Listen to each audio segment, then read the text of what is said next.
Thank you very much for joining us today for this very special event, the Honorary Fellows Lecture for 2025. Just to give you a bit of an idea, becoming an Honorary Fellow of the Society for the Environment is all about outstanding contributions. And that comes in the form of three main categories, and this forms the structure of how to become an Honorary Fellow. You could be a publicly recognised champion of the environment. Any person who has given outstanding service to environmental sustainability, or any person who has given outstanding service to the Society for the Environment as our organisation.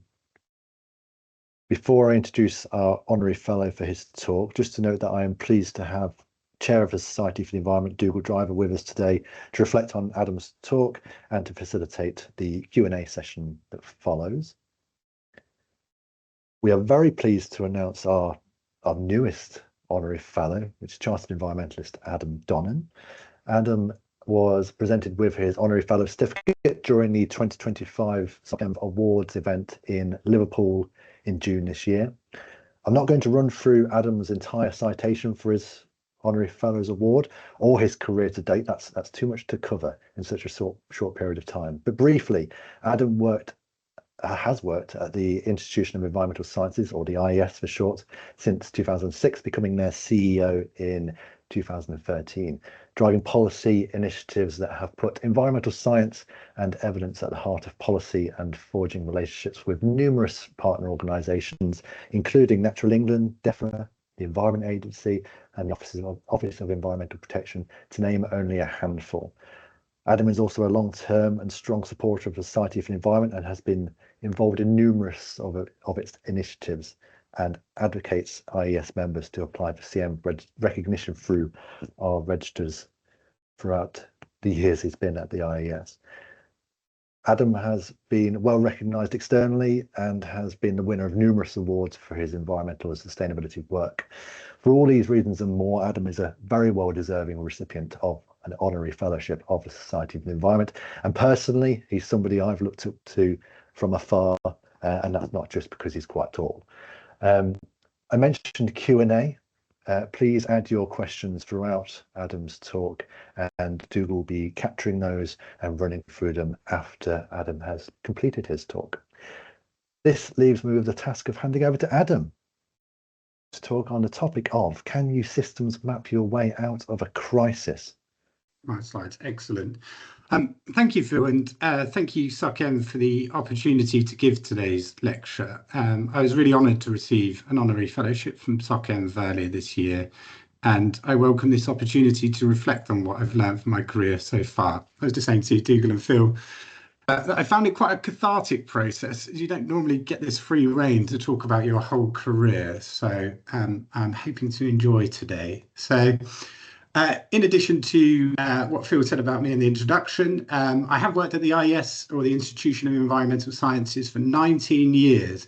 I started as an intern back in 2006, and after doing various roles, became the organisation's first CEO in 2013.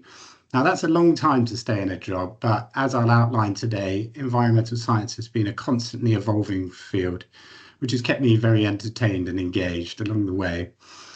I've benefited from quite a few secondments over those years and non-executive roles on social enterprises, business and charities, including actually a 9-month stint as interim CEO of CEnv and recently as chair of the Science Council. Over my 19 years, I have seen the institution grow from 600 members when I joined to now over 6,500. I'd like to claim credit for that, but I think it's partly reflective of the movement of environmental science from a fringe subject with limited societal recognition and political cut-through to being a part of almost every political debate and gaining broad recognition from the public and the corporate world. And it's been my privilege to witness and be part of that transformation. Today, I'm going to talk a little bit about how environmentalists see the world, environmental scientists in particular, and give a brief history of the discipline that led up to the creation of the Sustainable Development Goals. A few weeks ago, we passed the marker of a decade since they were adopted, and I want to talk about why I think maybe they haven't delivered on their initial promise.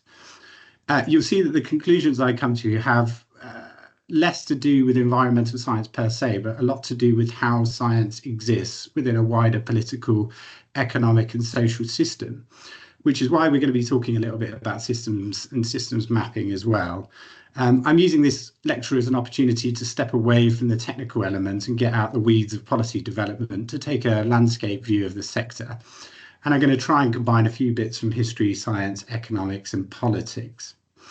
I should say at the beginning, as a bit of a disclaimer, that whilst I'm using the IS slide templates and quoting from plenty of IS sources, the opinions expressed in today's lecture are neither those of the IS nor the Society for the Environment, but my own personal opinions.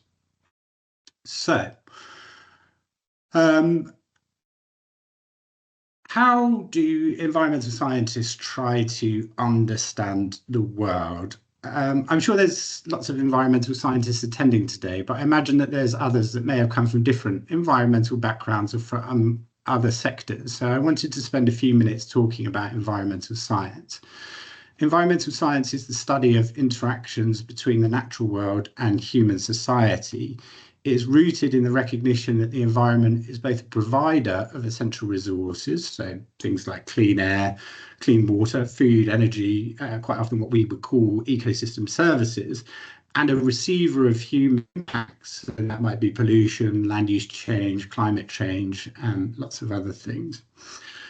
And environmental science purpose is twofold. The first is about understanding processes, explaining how the Earth's physical, chemical and biological systems function. And I think that's the one that comes to mind when people think of environmental science. But there is a secondary and just as important, if not more so, but less associated with environmental scientists in the public mind, a function of environmental science that's about problem solving, applying this understanding to manage environmental changes, reduce harm and support sustainability. So, although its roots can be traced to much older traditions in natural history, ecology, geography and resource management, environmental science emerged as a distinct field during the late 1960s and early 70s, amid rising concern about pollution, population control and resource depletion. Particularly influential was a book many of us would be familiar with, Rachel Carson's 1962 book, Silent Spring, and largely localized environmental pollution events such as the Minamata Bay mercury poisoning in Japan and the Love Canal in the United States. Nevertheless, by 1972, there was not one single government department in the whole world with an environmental responsibility. It's incredible to think really about the governance shift that has taken place in such a short period of time. 1972 would prove to be a monumentous year in raising the political and public consciousness of environmental issues. There was the United Nations Conference on the Human Environment held in Stockholm, which initiated cycles of UN conferences seeking global consensus and action around what we now term sustainable development. And this pivotal year also saw the publication of the influential Club of Rome report, Limits to Growth, which modelled how growth must necessarily be finite if we exploit resources beyond their rates of natural renewal. That year also saw the founding of the UN Environment Programme, designed to coordinate action at intergovernmental level. Greenpeace and Friends of the Earth were slightly ahead of the curve, both having been founded a year earlier in 1971. And 1972 was also the beginning of the founding of my institution, although I wasn't born yet. The IS was founded in 1972, and so was very much part of the birth of modern environmentalism. And the history of the institution is both part of and mirrors the development of environmental science. We did quite a lot of reflection on this when the institution reached 50 years ago, a few years back. And the IS was founded in Farnborough College, which claimed to be the first place in the world to be teaching environmental science as a discipline. That title is contested. University of Southampton claims that same title, along with a number of other universities in the United States. But what we can conclude is certainly, Farnborough College was amongst the first group, and they were soon joined by other pioneering institutions like my old university, the University of East Anglia, Hertfordshire, Lancaster, Plymouth, Stirling, and Sunderland. And what I found really interesting in looking back at the IS paper archives from those times is seeing how these academic pioneers built the subject from existing provision in natural sciences and elements from other departments, blending ideas, concepts, and techniques from geography, economics, geology, biology, chemistry, physics. And this blend was needed to respond to environmental concerns at the time, such as population growth, nature conservation, natural resource management, resource scarcity, localized pollution, and to do so in a quantitative, integrated, and increasingly interdisciplinary manner. And it's environmental sciences' interdisciplinary nature, drawing in from so many subjects, that has allowed us to address increasingly complex problems that cross scientific, political, and cultural boundaries. So I like to think of environmental science as a set of building blocks. The foundation is the natural sciences, biology, chemistry, physics, geology, and ecology, which all help us to understand processes like nutrient cycles, atmospheric chemistry, climate systems, ecosystem dynamics. That's the essential foundation, but we don't, as a profession, just need to be the canary in the coal mine. We have to provide solutions. So on top of that, we build engineering and technology to design solutions for waste management, pollution control, renewable energy. Social sciences like economics, sociology, psychology, and politics to explore how human behavior, governance, and economic systems drive environmental change. And really importantly, and something I'm going to come back to later, is this concept of ethics, to consider cultural values, justice, and ethical dimensions of environmental decision making. So if you're fitting in an example into that model, if you're thinking about climate change, that would involve atmospheric physics, engineering for energy solutions, political negotiation, behavioural change, pulling things from different parts of those building blocks. And the whole driving force should be a sense of intra and intergenerational equity. And if you plug environmental science, and I know Carolyn Roberts is, I saw her in the list of participants, and she'll give a wry smile that this Venn diagram is popping up again. If you plug environmental science into an academic landscape, you'll see it's kind of in amongst lots of different areas that fall under the ES3 benchmark statement, and lots of different themes. So the thing to take away is that it's an inherently interdisciplinary science, and it's a response to the complexity of environmental and human systems. And the other fascinating thing about environmental science is, over time, it's expanded its focus from the early focus on quite localized problems with air, water, and soil pollution, which we still deal with, but to encompassing much more complicated global systems around things like climate change and biodiversity loss. And where I think it's almost unique in the science world is that its currency and interdisciplinary nature has made it not just a scientific pursuit, but a framework for policy making, technology development, and global cooperation.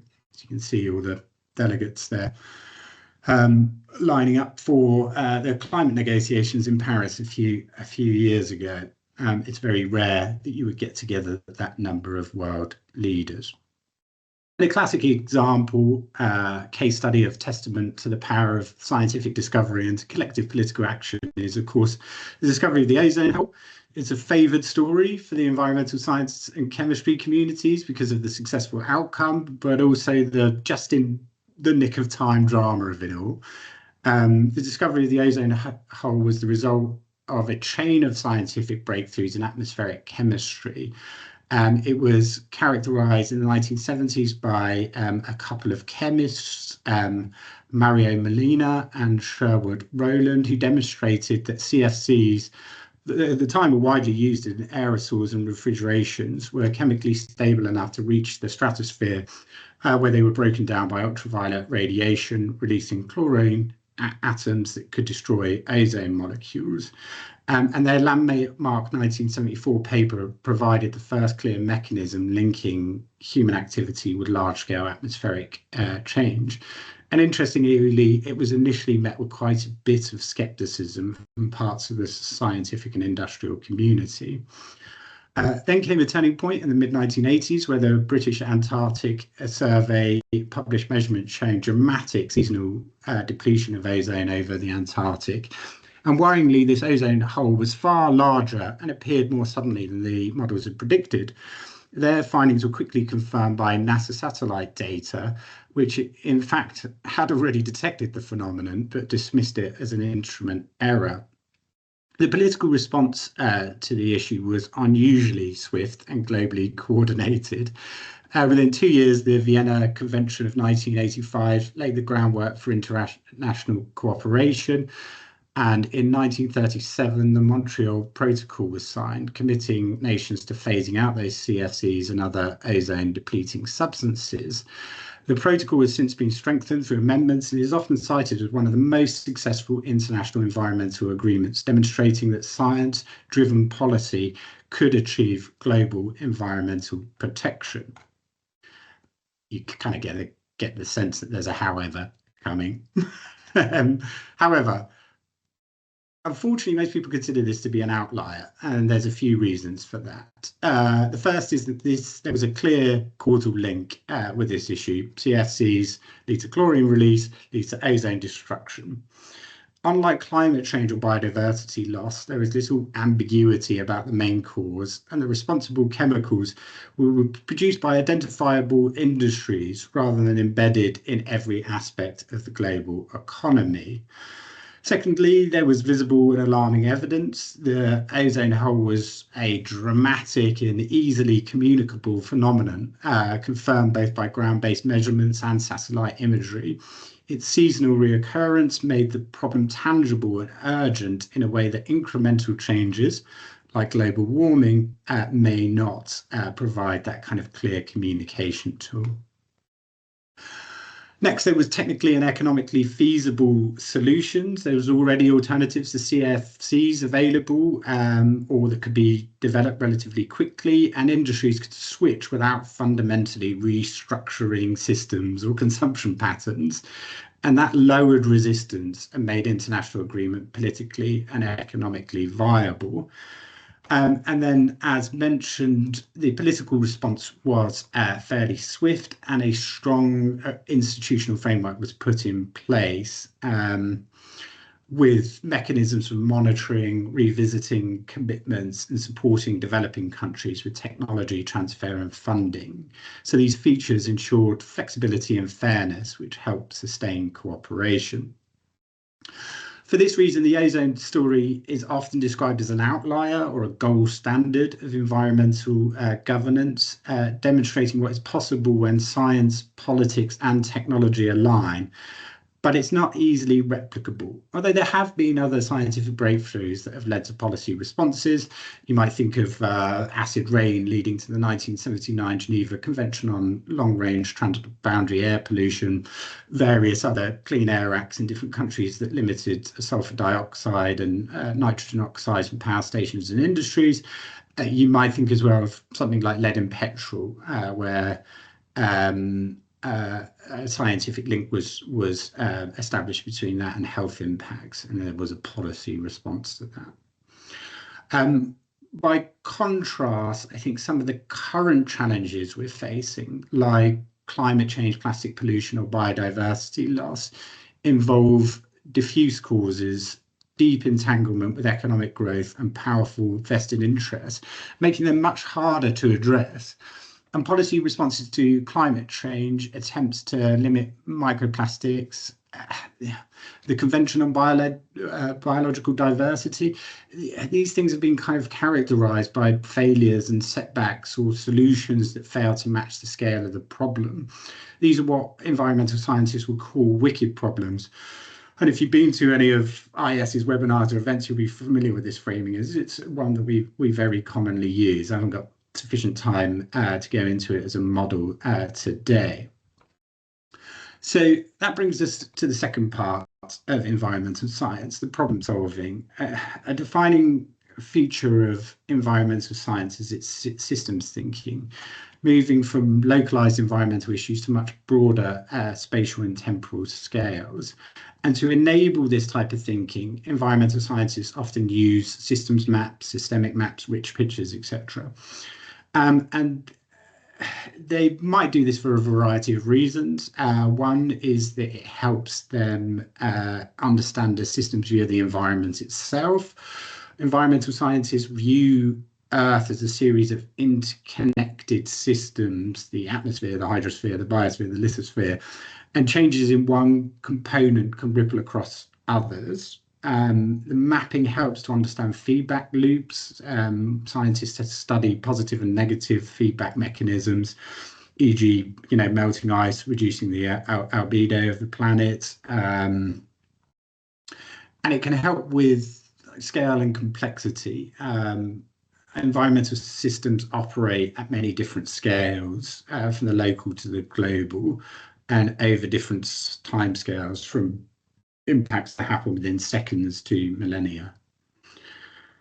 It also can help you explore resilience and thresholds. Systems can absorb disturbances up to a point. You might have heard of things called tipping points, where you pass a threshold where a system may shift into a new, often less desirable state, such as biodiversity collapse or desertification. So by applying systems thinking, environmental science can reveal unintended consequences, guide integrated solutions, such as sustainable land management or circular economies. And complex systems are often difficult to comprehend due to their intricate nature, and visualization really helps simplify these systems, make it easier to grasp their dynamics and interactions. An important part of that is the interaction between the natural and human systems. And I've always found that it acts as a great communication tool, as visual representations can provide a common language for stakeholders, enabling clearer discussions about the system and potential interventions. And this is particularly important when you're working multidisciplinary teams where members may have different backgrounds and terminologies. On the slides are some photos of environmental professionals at our Dialogue Between Disciplines conference using systems mapping to get a greater understanding of an interdisciplinary issue. And on the right, a rich picture mapping done on the same day by Brian Hopkins on beaver reintroduction. And moving back to the kind of history of the development of the environmental movement, I think systems mapping was part of the reason that environmental scientists and activists started to dream a lot bigger. As I mentioned earlier, issues that environmental scientists were dealing with in the 1970s tended to be quite localized, dealing with one or two pollutants. And these lower order issues, as they were dealt with, environmental scientists moved up in terms of scale and complexity of the issues, and the impacts itself. Humanity only had a scale of impact issue as well. It tended to impact things locally, which has changed since the 1970s. And so we move from these kind of localized issues to catchment levels, transboundary levels, and even global effects. And when you start looking at a system, you naturally start to dream about what a system would look like that didn't systematically undermine the environmental systems on which we rely. What would a global economy and societal system look like that worked for people and planet? And in 1984, the UN established the World Commission on Environment and Development. This was part of those cycles of UN conferences that I talked about starting way back in 1972. The 1983 one was chaired by Gro Harlem Brundtland, Norway's first female prime minister. And out of that came the Commission's 1987 report, Our Common Future, which is commonly known as the Brundtland Report. And that popularised the concept of sustainable development, defined as development that meets the needs of the present without compromising the ability of future generations to meet their own needs. And that concept of intergenerational equity, I think, was a bold and radical one. Then there was a kind of practice run almost, the Millennium Development Goals, launched in 2000 following the UN Millennium Summit. And these were a set of 8 global goals designed to tackle extreme poverty and promote human development by 2015. Then I feel there was the bit that we felt we had done it. The Sustainable Development Goals, or SDGs, I'll call them from now on, a crowning triumph of 40 years of environmental science and systems thinking. Universal, reflecting the interconnected nature of sustainable development, bringing together poverty reduction, environmental protection, and economic growth under one framework. 17 goals, 169 targets, 232 indicators. However, as I mentioned at the start of the lecture, a few weeks ago we passed the milestone of 10 years since the SDGs were adopted. And my feeling is that the optimism of the SDGs never became a reality. Was it all just a hubristic fantasy born out of some sort of one humanity fantasy, now desperately out of date in a globalized world? Sorry, a deglobalizing world. We can add some further analysis to their success or lack of. My colleague Joseph, our head of policy, talks about this in a recent blog. Between 2015 and 2023, the Human Development Index, which is a broad measure of the length of life, healthiness, education and standard of living, rose from 0.731 to 0.756, with a greater leap in developing countries. Basically, compared to 2015, the average country in terms of development today might have a life expectancy 2 or 3 years older, slightly more schooling, and an increase in gross income per person equivalent to about $2,000 US. A small yet meaningful increase in development. Though, of course, it should be remembered that development often has its own ecological footprint. But progress has stalled recently. The gap between the richest and poorest countries is now growing again. Back in 2017, we published a journal called Science Without Borders, which made the case for recognizing the fundamental links much better between those goals, both in science and in policy, but between the goals themselves. They needed to be applied in a systemic way. And it's been a constant source of frustration for me about how I see companies and governments cherry picking a few of those goals and then thinking that they're acting sustainably. Naturally, we can't solve everything everywhere all at once. The easiest lessons to learn from this, perhaps, is that interdisciplinarity is difficult, even when we have a ready-made framework that tells people to consider a wider range of consequences. Human nature and long-standing institutions are all geared towards seeing problems in isolation. And I find whenever I'm assessing any of the achievements of the environmental movement, you always end up with mixed feelings. A modern historian would say that as a social movement and a scientific endeavour, the environment movement has been incredibly successful in a very short period of time. However, our progress needs to be judged against the speed of the crisis rushing down the tracks towards us, primarily the climate and biodiversity crisis. And on this metric, we are not moving fast enough. People familiar with my presentations will know that when I move into an Adam Curtis style quotations on a visual background, it's an indication that we're moving out the safe space of science or the history of science into slightly more philosophical space about system linkages and politics. So why potentially have we not made the progress that we might have imagined around the SDGs and delivered on that initial optimism? I think the first reason is that the state and institutions have a diminished ability to solve grand challenges. You can look at this at a multitude of layers. Internationally, we found that nation states have been reasserting their authority and seem to be withdrawing themselves from the international order for a variety of reasons. That move has accelerated recently, whether it be states becoming international pariahs through their foreign policy or leaders playing up to a domestic audience. A USA first or an American first, Britain first attitude is not conducive to the international cooperation needed to tackle transboundary environmental issues. At a national scale, you would reflect on the last decade and say there is some contradictory evidence about their ability to tackle problems.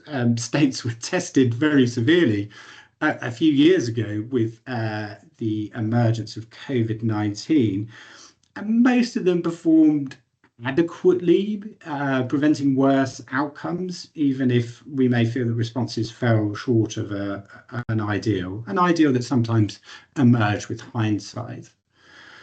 But it may seem that democratic systems do not appear to have the ambition and tools to solve some of these grand challenges. I think the power has leaked away from democratic elected leaders to the financial markets. A government may enter office with a philosophy, but it soon becomes merely the philosophy of the bond market and severely restricting flexibility and their abilities to tackle some of these problems.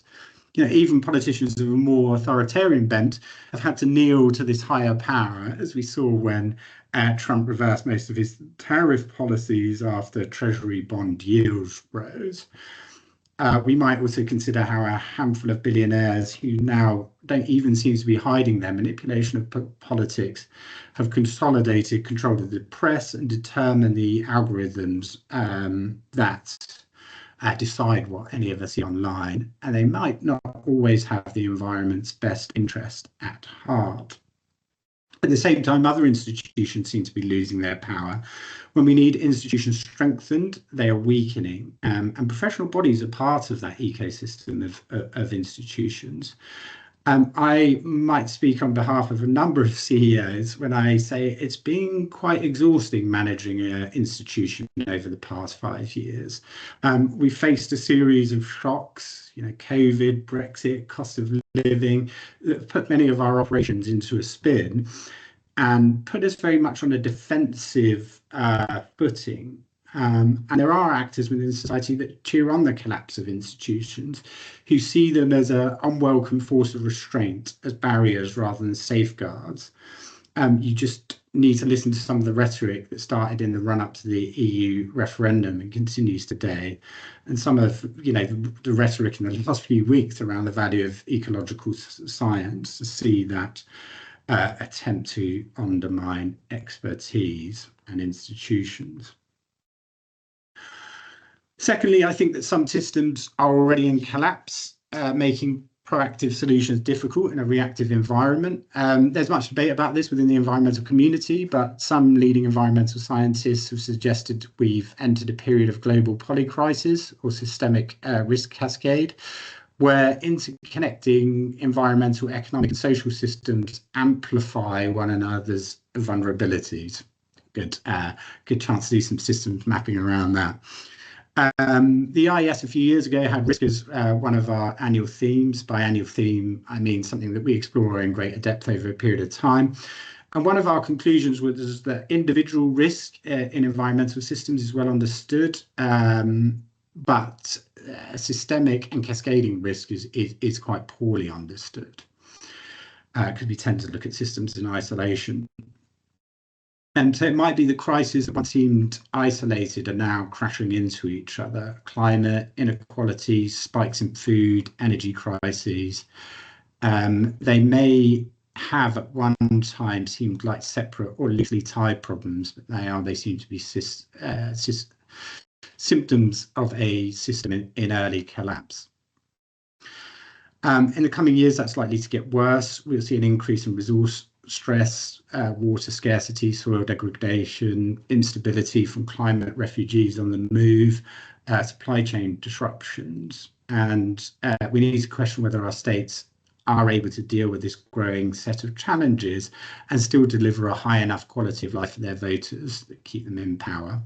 And the type of long-term planning involved in making the SDGs a reality is quite difficult in a reactive environment when you're dealing with emergent problems. So I think we should be sympathetic to our leaders in some ways. And finally, I think there's a battle for truth, which we may not be winning. We need a renewal of our democracy to deal with some of these issues, but in many ways, we seem to have lost an ability to have a rational scientific discourse. I think there's many factors that play into that. That would be a lecture in of itself.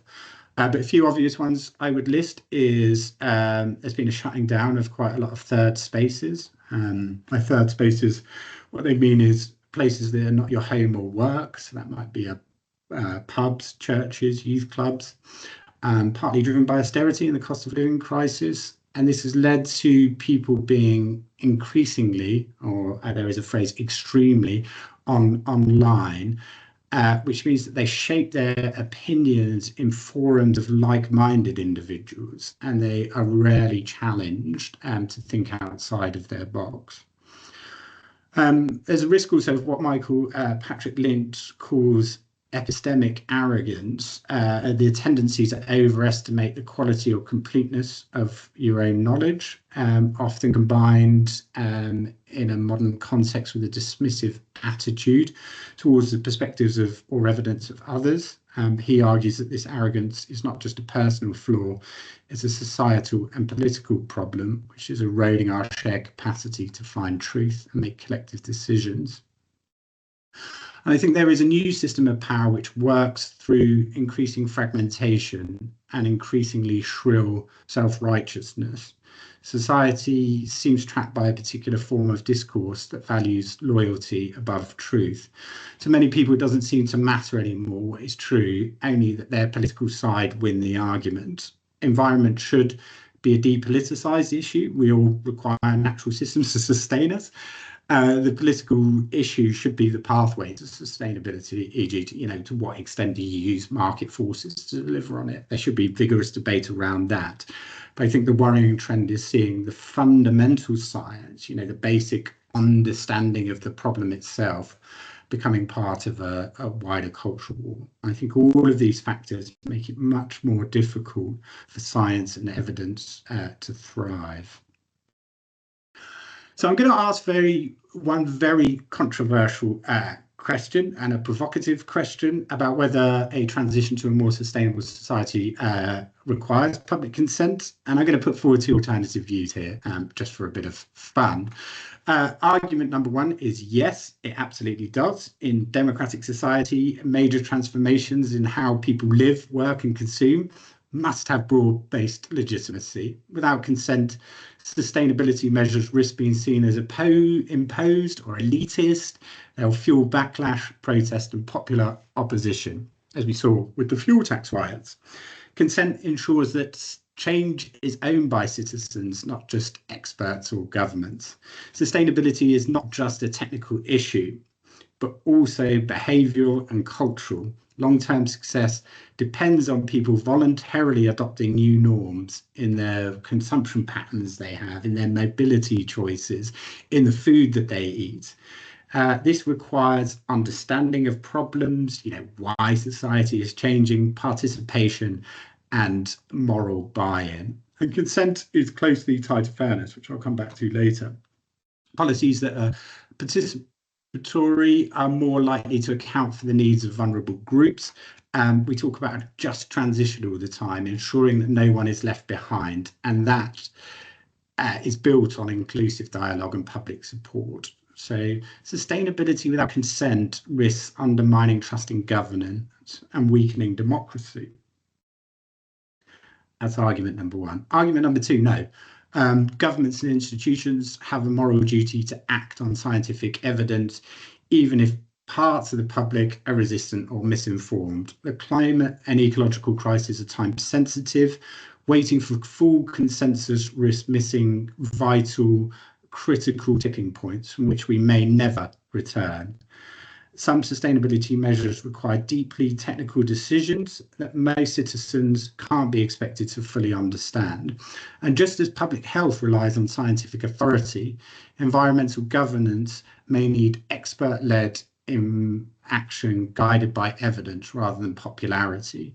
History shows that major transformations in public laws, abolition of leaded petrol, the example I gave earlier, smoking bans often began with top-down, deeply unpopular measures that later gained acceptance.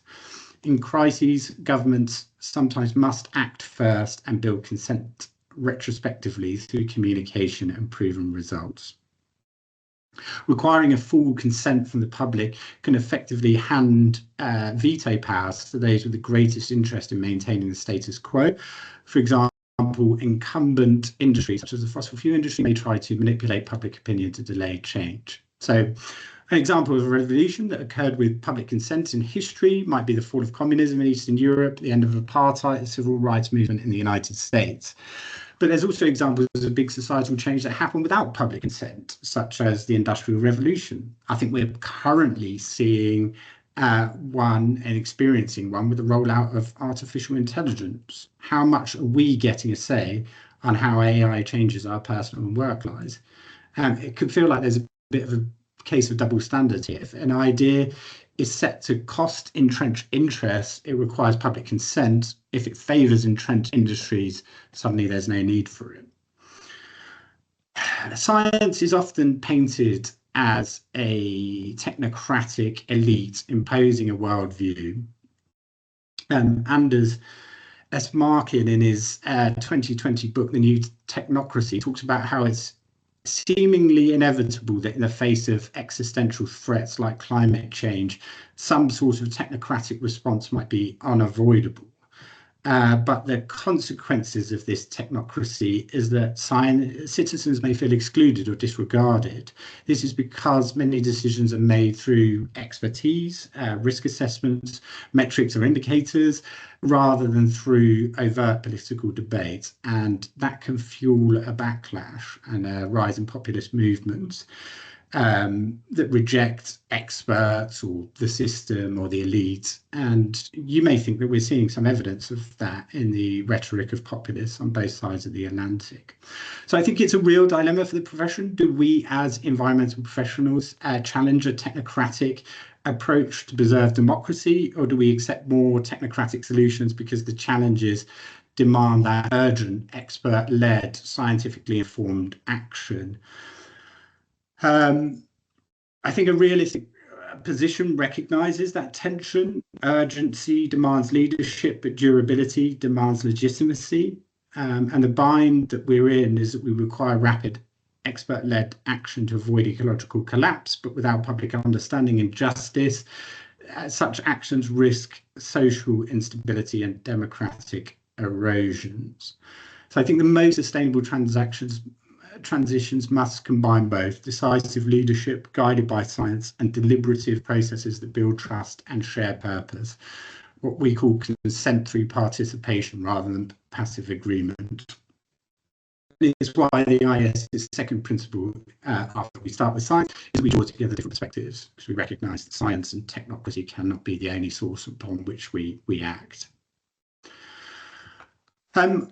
For my final 10 minutes of the lecture, I'm going to talk about some solutions that I have, solutions question mark, or at least some things I've learned along the way. It's been a sort of frustration for me over the years to attend lots of environmental talks that outline scales of challenges, then offer solutions whose paucity doesn't match the scale of the problems at all. And I'm afraid you might think that some of mine might be judged on a similar scale, but fortunately, I'm not the only one working on solutions to this. So others may have better, more sticky solutions.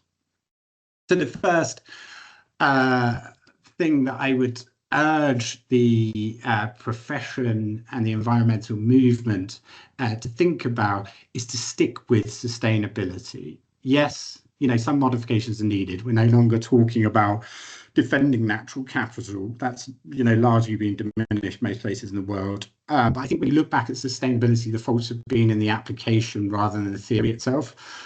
Too often an application of a weak form of sustainability, that we were happy enough to trade small bits of natural capital away for social and economic progress. We're very much in the regeneration, restoration phase when it comes to natural capital, but I don't think that in itself invalidates sustainability theory. I've also observed, and there are some isolated exceptions to this, that arguments around intergenerational equity have largely disappeared from the discourse. I don't hear it anything like I did 10 years ago.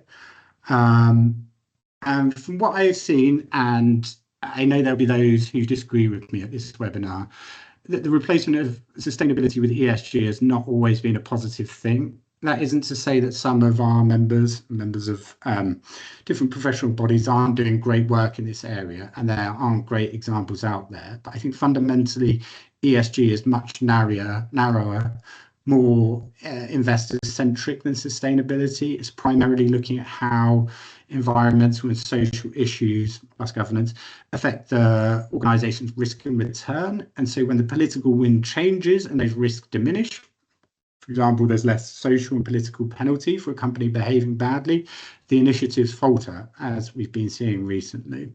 And I think ESG metrics, the ones I've seen, often reduce complex sustainability challenges into quantifiable KPIs, which I think miss some of those systemic risks that we've talked about today. This is from a recent survey from Climate Outreach, and More in Common, looking at public attitudes. And you might have heard this from other sources as well. People are looking for solutions from a current malaise. These are not good phrases to be talking about expectations for young people in the world. Look at what's coming top of that: worried, uncertain, frustrated, conflicted, angry. You have to get all the way down to hopeful for the first positive one there.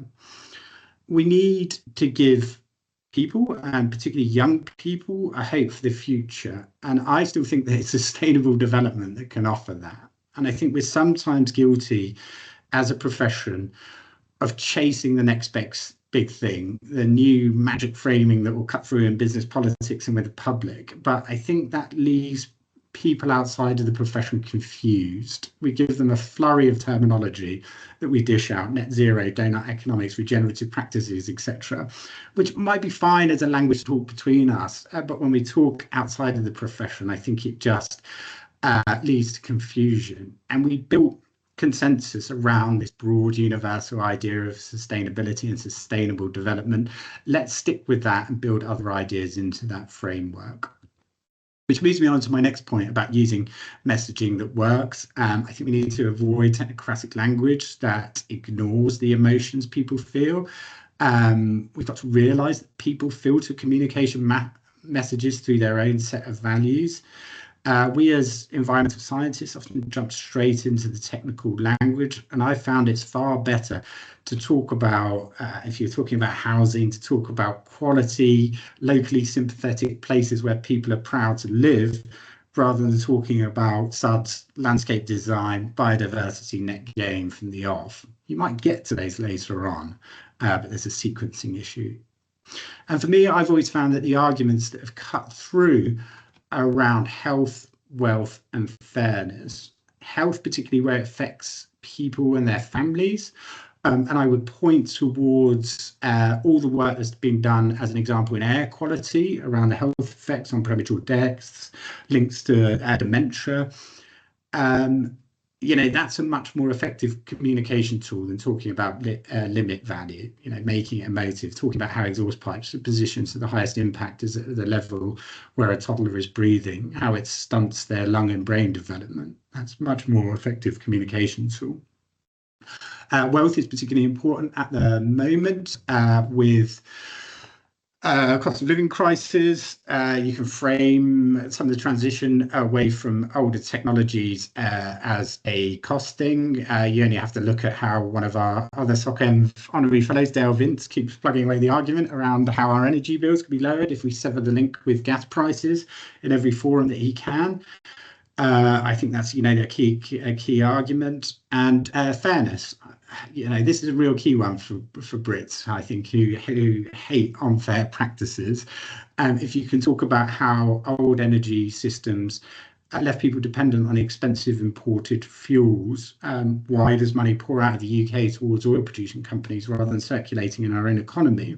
You might talk about how fossil fuels are uncompetitive and highly profitable, whereas renewables are highly competitive and not very profitable, and that's why capital love the former and not the latter, but that's a fairness issue.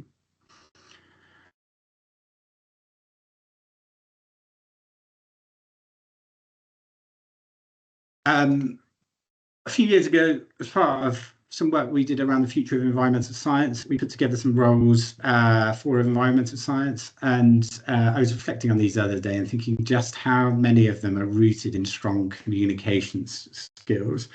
You're acting as a bridge or an interface between different disciplines and different sectors and actors in society. So communication skills are really, really important.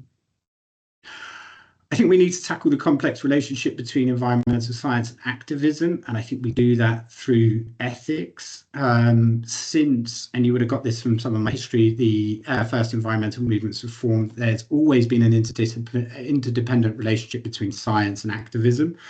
They started to draw on a wider sense, environmental movement, a wider set of sources such as indigenous knowledge, communication insights, lived experience.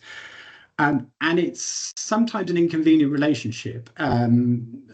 Science can be inconvenient for campaigners who rely on clear and consistent messaging. It's often too complex to easily summarize. It can introduce too many caveats or distract from the solutions which activists seek. And similarly, I found that scientists can find themselves torn between a desire to support action on the natural systems they work with and a hesitance to associate work directly with activism, very mindful of the lines of appropriateness between scientific research and political conversations and the desire for science to be seen as a kind of neutral force.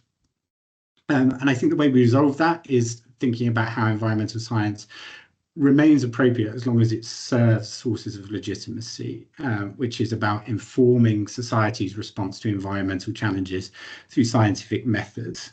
And we shouldn't stray from that. It would be inappropriate to make subjective views for most scientists, and they can do that outside of a work context. And in the IS, we use this phrase of kind of informed agitators who advocate for responses informed by evidence, who speak truth to power on challenges and trade-offs that will arise from society's decisions and how it responds. We've got this kind of idea of activists always being individuals that are out there on the streets with their protest signs. But my experience is, activists can exist within the boardroom as well. And I'm conscious that we're getting towards the end. I won't delve too much into ethics, but I think ethics can be the real driving force to getting environmental professionals to move faster.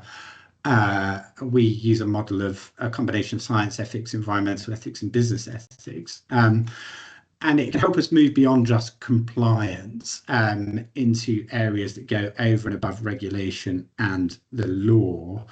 And I'm going to compliment our host here, the Society for the Environment, the competencies that are contained within their chartership on going beyond statutory minimums and understanding ethical dilemmas are a great way to push forward the profession in this regard. Then finally, my final recommendation is looking at governance systems and delivery, and it matters from the international to the local. There is no magic bullet. And for the complexity of the systems we're dealing with, we need a complex response. This means getting governance right at every level, international, national and local. And you'll have heard lots of other speakers talk about the desire to have strong and stable regulation, focusing on outcomes which allow companies to innovate towards those goals. We've become absolutely convinced that the IES, that the delivery is a bit of a gap. So we've been doing a lot of work in the last few years to support local authorities. Look out for a piece of guidance coming in a couple of weeks on environmental implementation, which summarises a lot of the work that we've been doing around implementation science. Our president, Julie Hill, is halfway through a project looking at the golden thread of governance from international to local, with case studies on biodiversity and the circular economy, which is coming up with some really interesting recommendations. And the other thing I would urge is that institutions and professional bodies need to think of themselves as part of the system as well, and that their actions should be moving that whole system towards a transition to a more sustainable society, and you're not neglecting elements. And over the past few years, I think we within the IS have been able to really elevate our thinking by considering how the IS exists within a system, has a system's impact, and plugging our activities into a theory of change. And I'd encourage others to do that kind of thinking. That score graphic on the slide shows some of the ways in which we exist within a broad system. So in summary, and I know that was a lot to cover, I think environmental science and the environmental profession have achieved a huge amount over the past 50 years, and I have felt very honoured to have been, part of the last nearly 20 of those. In a couple of weeks, I'm running the Amsterdam Marathon, so my metaphors have been shaped by long distance running. There is a point always in a run about 18 or 19 miles when you're doing a marathon, when you think about how far you've run and how far you still got to go, and your mind floods with despair. They call it hitting the wall. And I think this is kind of where the environmental profession is right now. We've come a long way, but it feels like there's still a long way to go. And if we don't make it to the finish line in under 4 hours, they're going to close the race and we'll have failed. And I think to counteract that despair, you need to return to the fundamentals, rely on what we know, keep pushing on with our eyes on the horizon, the finish line. Cynicism is the strongest ally of the status quo. We need to get back our faith that things can change. We need to return to that point of optimism 10 years ago, that we do have a blueprint for a better society in sustainability, and we do have the means to deliver that. Thank you. Dougal, I haven't left very long for questions. Sorry, I warned you, might overrun.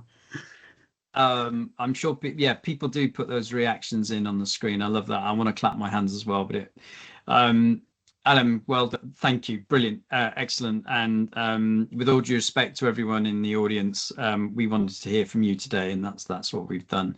I'm not going to reflect on that and waste any time. I'm going to jump to some questions in the few minutes we have.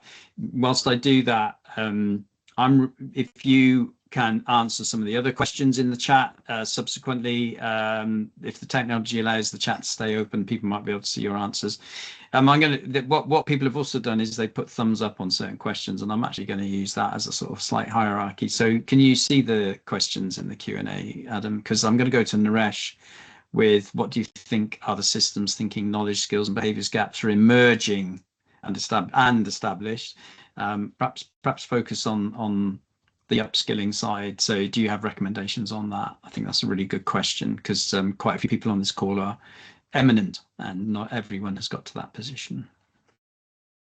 Yeah, an excellent question. I wish I had a straightforward answer to that one. Systems literacy, I think, is a big thing. We would like to see a rollout of that in the way that maybe in the last few years we've seen systems around like carbon literacy, being delivered in quite good packaged format. We'd like to see the same for system literacy. And people's understanding of systems very much, I think, comes from where in the broad environmental profession they come from. I think, and some of the other questions, just looking down at, nod to this as well. There's a big question about who determines the values that those systems are built on, who draws that systems map, who decides on the boundaries of it. And inevitably, your view of that system is shaped by your worldview, your training, your education, your lived experience. So I think when I talked about keeping systems democratic, it's about involving quite a lot of different types of people in that discussion. And that is the real challenge. That's the interdisciplinary challenge, the communication challenge that we keep returning to. And I wish I could say that the IS has cracked it. We're trying our best. You'll see that almost everything that we're publishing at the moment is around that concept of interdisciplinarity. Just launched a project with some social scientists. I think it's going to come out with some good suggestions as well. That doesn't answer your question. But to say that it is difficult, and we're still on that learning pathway. Thank you. The hour is up, plus a few minutes. I think there's also comments in the chat which are really useful. So I'd love this interaction to continue, and I think people should continue to do that in the chat and also on the Q&A. And like I say, Adam, as I go back to Phil, if you could pick up any of those questions as well. The reason I've not gone to some of the other questions is I think you did partially cover some of the answers to those, and I don't suspect there's many short answers either. But once again, thank you and congratulations. Thanks, Adam. Phil. Brilliant. Thank you very much, Adam, and to Dougal as well. I just wanted to highlight a few things happening. I can hear myself echo. That's a bit strange. But first of all, I've put an image on your screen there of Martin Baxter, who received his honorary fellow last year. Just a note to say that if you know of somebody who you think has provided some outstanding contributions and is worthy of becoming an honorary fellow of the Society for the Environment, then please get in touch and let us know. The system is that they can be nominated by one of the 27 member bodies of the Society for the Environment or by our board, but introductions can be made and we can potentially put those systems in place. So just a note on that. Secondly, there's a few different events coming up which might be of interest to you. There is a webinar on the 7th of November introducing the new soil management hierarchies, which has been developed by our Soils and Stones project. It's a free webinar introducing this new concept that has been recently published. Details on our website of that. We also have a number of registration 101 sessions coming up specific to the registrations that we offer. So this one in particular on your screen is to do with the registered environmental practitioner registrations. It's a chance for you to come in and speak to, generally it's myself and Jeff, and ask your questions and get you one step closer to becoming a registered environmental professional, or to go from RFP to CEnv, or whatever that might look like. Very informal, bring a coffee, and we're there for a chat and try and help you along the way. There's the registered environmental technician option on the 6th of November, and the next chartered environmentalist one is on this 20th of November. Free sessions, details are on the website. And lastly, our latest EnvCast podcast was released a week or so ago, which is all about environment top 5 for influencing others as an environmental professional. Very much worth a listen. You can get that wherever you find your podcasts, or it's on the Society for the Environment YouTube channel. I've mentioned go to our website. The website is in the bottom there, socem.org.uk. And that's about it from me. Thank you for joining us today for this special event. Congratulations again to Adam Donnan for becoming our latest honorary fellow. Thank you very much for Dougal to looking into those Q&A questions. That's it for us for now. We shall see you at the next event. Thank you very much.